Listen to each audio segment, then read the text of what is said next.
ஜோதிடம் பேசுவோம் நண்பர்கள் அனைவருக்கும் வணக்கம். இது வரைக்கும் பார்த்தீங்கன்னா துலா ராசி வரைக்கும் வந்துட்டோம், ராசிகள் வரிசையில்.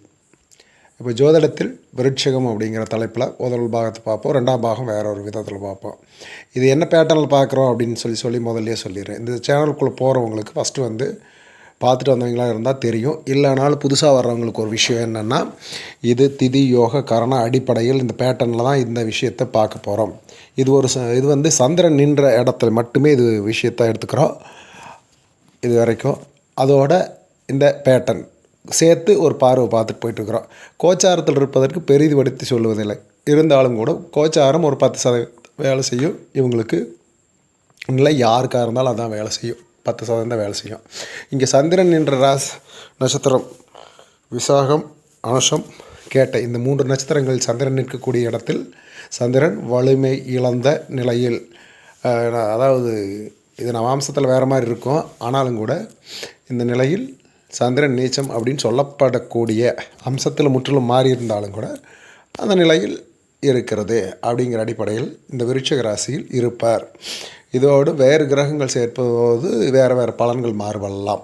இருந்தாலும் கூட இந்த திதி யோக கரணத்தின் பேட்டர்ன் மாறவே மாறாது. ஒரு லைஃப் ஸ்டைல் எப்படி இருக்கும் அப்படிங்கிறதையும், இப்போ சமீபத்தில் எப்படி இருக்கும் அப்படிங்கிறதையும், இப்போ நம்ம எப்பவுமே ஒரு பாசிட்டிவை எதிர்பார்த்து வந்திருந்திருப்போம்.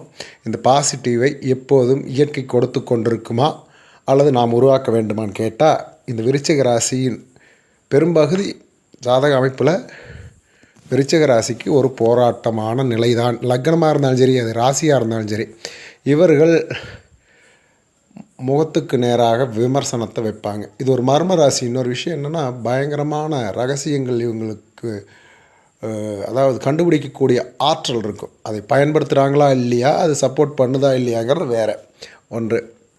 அது மாதிரி பெரும்பாலும் ரத்தம் அப்படிங்கிற சிந்தக்கூடிய இடங்கள் அப்படிங்கிற விஷயங்கள் இது இருக்கும். இதில் மார்ச்சுரியில் வேலை பார்க்குறவங்க, கால்நடை அதாவது பண்ணைகள், மாட்டு கொட்டகைகள், அதே மாதிரி கறி வெட்டுற இடங்கள், மாடு மீன் மார்க்கெட்டு, இது எல்லாமே இந்த இடங்க, இந்த மாதிரி இடங்கள் எல்லாமே இந்த விருச்சிக ராசியை தான் குறிக்கும். இதில் எல்லாமே செவ்வாய் ஒரு விதமான இது. ஏன் அப்படின்னா, சந்திரன் நீச்சம் அப்படின்னா இந்த இடத்துல இந்த விஷயங்கள்லாம் ஒரு விதமான தன்மையை கொடுக்கறதுனால தான் இந்த ராசிக்கு இந்த மாதிரியான ஒரு இடங்களை கொடுத்துருக்கிறார்கள். ஒன்று சரி, இது பொதுவான பலனாக இருக்கிறதுக்கு விருச்சிக ராசிக்குள் வருது. சரி, இது ஏன் நீங்கள் சொல்லிட்டு இருக்கிறீங்க அப்படின்னா, இந்த இடங்கள் பாதிக்கப்படுகிற போது ராசிநாதன் பாதிக்கப்படுவார். இந்த இடங்களில் வளர்ச்சியை கொடுக்கக்கூடிய வேலைகளையும் இந்த ராசிநாதன் ஒருத்தர் உட்கார வைக்கலாம். ஹாஸ்பிட்டல், இன்னும் மருத்துவமனைகள் கூட ஒரு வகையில் இந்த விதத்தில் இருக்கக்கூடியது தான். இந்த இடத்துல மருத்துவமனைக்குள்ள வேலைகள் கிடைப்பதும் இந்த ராசிக்குள்ளேயே இருக்குது. அப்புறம் கோழிப்பண்ணைகள், இதில் விட்டுட்டிங்களா அப்படின்னா கோழிப்பண்ணைகள் இருந்து எல்லா விஷயத்தையும் இந்த ராசிக்குள்ளே பார்க்கலாம். இந்த ராசியும் சேர்ந்தது. அதே மாதிரி கும்பராசி, இதுகளில் ஒரு சில ராசிகள் இப்படி மோட்ச ராசிகளில் கடகமும் விருச்சிகமும் மீனமும் வேற ஒரு விஷயத்தை சேர்ந்தது. இதில் கிரகங்கள் உட்கார்ற கிரகங்களை பொறுத்து பொதுவான அமைப்பு என்ன அப்படின்னா, இந்த குருவின் நட்சத்திரத்தை தவிர மீதி இருக்கக்கூடிய சனி பகவானுடைய நட்சத்திரங்களையும் புதன் பகவானுடைய நட்சத்திரங்களையும் இருப்பவர்கள் அதன் மூலமாக வருகிற கர்மாவை இவர்களே அனுபவித்து வாழ்க்கையில் அடுத்த கட்டத்துக்கு செல்வார்கள் அப்படிங்கிறது ஒன்று. அது சின்ன வயசுலேயே வந்துடும். இதில் என்ன அப்படின்னா, விசாக நட்சத்திரம், அனுஷ நட்சத்திரம், கேட்ட நட்சத்திரம் யார் பிறந்திருந்தாலும் சரி, அது ஃபஸ்ட் ஹேண்டில் இருந்தாலும் சரி, ஃபஸ்ட் ஹாப்போட செகண்ட் ஹாப் இவங்களுக்கு கொஞ்சம் நல்ல விதமாக இருக்கும். ஃபஸ்ட் ஹாப்பில் வாழ்க்கை இவர்களை புடம்போட்டு தரும். பல அனுபவங்களை, கசப்பான அனுபவங்களை கடப்பார்கள். அந்த கசப்பான அனுபவங்கள், தோல்விகள், வலிகள் எல்லாத்தையும் தாண்டி ஒரு வெற்றி பாதையை எப்படி அமைத்து கொள்வது அப்படிங்கிற விஷயத்துக்கு செவ்வாய் எப்பவுமே போராட்ட குணம் உள்ளது. செவ்வாய் எப்பவுமே ஒரு ஈகோ குணம் உள்ளது. அது ஈகோ அப்படிங்கிற விஷயம் என்ன அப்படின்னா, இந்த சமுதாயத்தில் தன்னை நிரூபிக்கணும் அப்படிங்கிற அந்த வேகமும் வெறியும் அந்த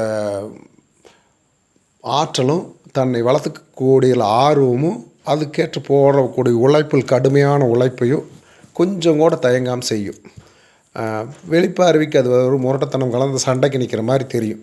ஆனால் இது வந்து உள்ளுக்குள் ஒரு பேரன்பு கொண்டு தான் இயங்கும்.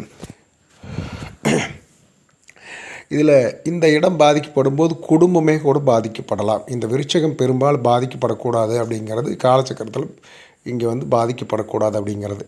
இது பாதிக்கப்படுமானால் குடும்ப நிலை எவ்வளவு தெளிவாக இருக்குன்னு சொல்லவே முடியாது, தைரியமாக பேசவும் முடியாது. இந்த செவ்வாய் கடுமையாக பாதிக்கப்படுவது வந்து தவறு. அதுவும் விருச்சக செவ்வாய் நிச்சயமாக பாதிக்கப்படவே கூடாது அப்படிங்கிறது. இந்த இடம் வந்து என்னென்னா பெண்களுக்கு மங்கள் ஸ்தானமாகவும் காலச்சக்கரத்தில் இருக்கும். இதில் வந்து தசமி நவமி திதியில் பிறந்தவங்களுக்கு இந்த இடம் வந்து தொழில் அமைகிறதும் சிரமமாக இருக்கும். அதே மாதிரி இவங்க வளர்ச்சி அடைகிறதும் சிரமமாக இருக்கும். ஏன் அப்படின்னா இதில் வந்து முன்னோர்களுக்கு இவங்க வந்து இதுக்கு வந்து நம்ம சொல்லியிருக்கிறோம். திதியில் போய் பார்த்திங்கன்னா தெரியும். அதை பற்றி முழு விவரங்களும் அதுக்குள்ளே இருக்குது. ஏன் முன்னேற்றம் இதில் வந்து விருச்சகம் பாதிக்கப்படுறது கொஞ்சம் கடுமையாகவே பாதிக்கப்படும் ஒன்று. அதே மாதிரி விருச்சகத்துக்கு வேறு என்ன அப்படின்னிங்கன்னா, செவ்வாய் சூரியன் திசை நடந்தாவோ, செவ்வாய் திசை நடந்தாவோ, சந்திர திசை நடந்தாவோ சூப்பர். ஏன் அப்படின்னா அதெல்லாம் 30 வயசுக்கு மேலே தான் வரும். அதுக்கப்புறம் வளர்ச்சிங்கிறது வேகத்தை நோக்கி போயிட்டுருக்குறீங்க அப்படிங்கிறதுக்கு அந்த விதத்தில் இல்லை. ஆனால் அதில் கூட அந்த திசைகள் நடக்கும்போது கூட ஒரு பின்னடைவை சந்திக்கிறீங்கன்னா உங்களுடைய தனிப்பட்ட ஜாதகங்களை சில நேரங்களில் நீங்கள் பார்த்து கொள்வது நல்லது. அது வரைக்கும் இருக்கக்கூடிய காலகட்டத்தை கடப்பதற்கு மட்டும் ஒரு வயசில் உங்களுக்கு ஒரு சின்ன குழந்தை இருக்குது, இந்த மாதிரி நட்சத்திரத்தில் பிறந்திருக்கு, நீங்கள் ஒரு வேலை சிரமப்பட்டுருக்கீங்க அப்படின்னா அந்த குழந்தை பிறந்ததுக்கு பிறகு சிரமப்படுறீங்கன்னா அதற்கான காரணம் என்னென்னா ஜாதகத்தை ஒரு பார்வை பார்த்துங்க. அதுவும் 3 வயசு வரைக்கும் ஜாதகம் பெரும்பாலும் இந்த விருச்சிக ராசியில் இருக்கிறவங்களுக்கு, கடகராசியில் மீன ராசியில் இருக்கிறவங்களுக்கு மட்டும் இல்லை, பொதுவாகவே வந்து பார்க்கக்கூடாது. அது இந்த ராசிகளுக்கு ரொம்பவே ஒரு 3 வயசு அது ஆகணும். நம்ம நிறைய பேர் என்ன நினைக்கிறோம், பிறந்தோன்றதுலேருந்தே பலன் கேட்க ஆரம்பிக்கிறோம். அப்படியெல்லாம் இல்லை. ஒரு 3 வயசுலேருந்து 4வது வயசு போகும்போது சாஸ்திர ரீதியாக என்னென்னா குரு வந்து இதுக்கு சப்போர்ட் பண்ணும். அப்படிப்பட்ட சப்போர்ட் பண்ணக்கூடிய விஷயத்தை தனஸ்தானாதிபதி பூர்வ புண்ணியாதிபதிங்கிற இடத்த குரு பிடிச்சிக்கிறதுனால இந்த ராசிக்கு அவர் வந்து ரொம்பவே நல்லது பண்ணுவார்.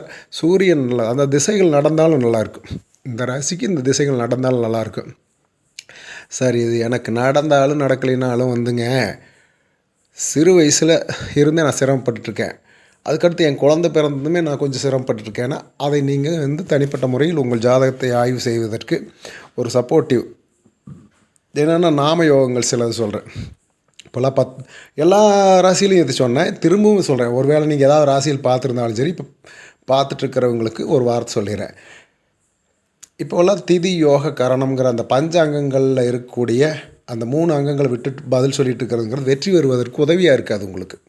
அதனால் அந்த 5 அங்கங்களில் திதி யோக காரணத்தை கொஞ்சம் தெரிஞ்சுக்கோங்க.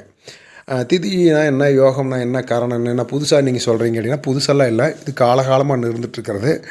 அதில் வந்து திதியை பற்றி வீடியோவை நம்ம கீழே போட்டிருக்கிறோம், நம்மளோட சேனலுக்குள்ளே இருக்குது, போய் பார்த்துங்க. யோகம் நாம யோகங்களில் ஜாதகம் 10 ரூபாய்க்கு போட்டால் கூட நாம யோகம் அல்லது யோகம்னு போட்டிருப்பாங்க. அது செவ்வாய் உங்களுக்கு சப்போர்ட் பண்ணுமா, உங்களுக்கு ராசிநாதன் சப்போர்ட் பண்ணாதாங்கிற விஷயத்தை தெரிஞ்சுக்கிறதுக்கு இது உதவியாக இருக்குது. அதோட பேர்கள் எது வந்து இப்போ உங்களுக்கு வந்து சப்போர்ட் பண்ணும், எந்தெந்த நாம யோகம் பேர் எழுதியிருந்தால் சப்போர்ட் பண்ணும், எந்தெந்த நாம யோகம் எழுதியிருந்தால் சப்போர்ட் பண்ணாதுங்கிற விஷயத்தை நம்ம சொல்கிறோம். இதே ராசிநாதன் நம்மளுக்கு உங்களுக்கு பகையாக இருக்காரா ஃபேவரட்டாக இருக்காராங்கிறது ஒரு பார்வை பார்ப்போம் நாம யோகத்தை. சரி, உங்கள் ஜாதகத்தில் கரணம்ங்கிற இடத்துல பவம் எழுதியிருந்தால் உங்களுக்கு வீடு வாசல் வண்டி வாகனம் எல்லாமே அமையும். அதை பற்றி மறுபடியும் அடுத்த வீடியோவில் பார்ப்போம். கரணத்தை பற்றியும் இப்போ நாம யோகம் இதுக்கு உங்களுக்கு சாதகமாக இருக்கான்னு தெரிஞ்சுக்கணுன்னா நாம யோகம் அல்லது நாம யோகங்கிற இடத்துல பிராமியம், சித்தி, சுகர்மம் அப்படின்னு எழுதியிருந்தால் அதை நீங்கள் பார்க்க வேண்டியதில் செவ்வாய் உங்களுக்கு யோகமாக தான் செயல்படும். அது திசைநிலை வாழ்நாள் முழுக்க உங்களுக்கு யோகத்தை தருவதற்கு அவர் சப்போர்ட் பண்ணிட்டு நிற்பார் அப்படிங்கிற ஒரு விஷயம் உண்டு.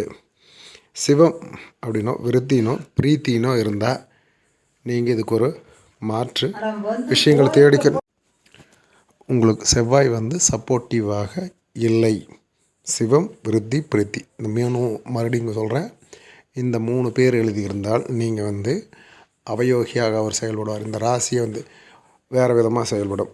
சரி, இன்னொன்று என்னென்னா இந்த கோயில்கள் உக்கிர தெய்வங்கள் வடக்கு பார்த்து வைக்கப்பட்டிருக்கிற தெய்வங்கள் பெண் தெய்வங்கள் மட்டும். இது முருகனை சொல்லுவாங்க செவ்வாய்க்கு. முருகனுக்கு இந்த ராசிக்கு அந்த சம்மந்தம் இல்லை. பெண் தெய்வங்கள் மட்டுமே இந்த ராசியோடு சம்மந்தப்பட்டிருக்கிறது.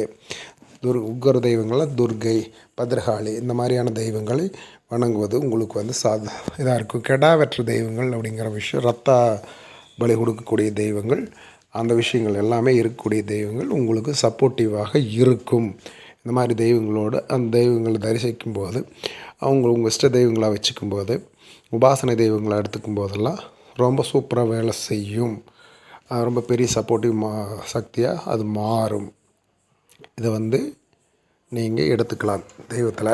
இது போகவும் சரி, வேறு சப்போர்ட் சில நேரங்கள் பண்ணலைன்னா என்ன பண்ணுறது, அடுத்த ஸ்டேஜ் என்ன அப்படிங்கிறதையும் நம்ம அடுத்த வீடியோவில் பார்ப்போம். 11 நிமிஷமாக போகுது. நன்றி, வணக்கம்.